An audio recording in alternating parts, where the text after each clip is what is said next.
ఈ షాప్కి అయితే ఒక్కసారి విజిట్ అయినా నేను. సో అక్కడికి వెళ్ళిన తర్వాత నేనైతే ఒక డిషెస్ అయితే ఒకటి తీసుకున్నాను. అప్పుడు చెప్పారు, మేడం మేము పాతవి కూడా తీసుకొని కొత్తవి ఇస్తాము అని చెప్పారు. ఇంకా సరేలే పాతవి తీసుకుంటామన్నారు కదా అనేసి ఇంటికి వచ్చిన తర్వాత వెంటనే అయితే పాతవి ఎక్కడెక్కడ ఉన్నాయో అన్నీ అయితే తీసాను. తీసిన తర్వాత అవైతే అక్కడికి షాప్ దగ్గరికి మోసుకొని పోవడానికి ఒక బ్యాగ్ సరిపోలేదు, అంత ఫుల్ అయిపోయింది.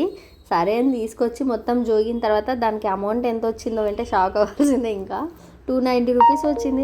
ఏంది 290 అని అనుకొని షాక్ అయ్యాను నేను.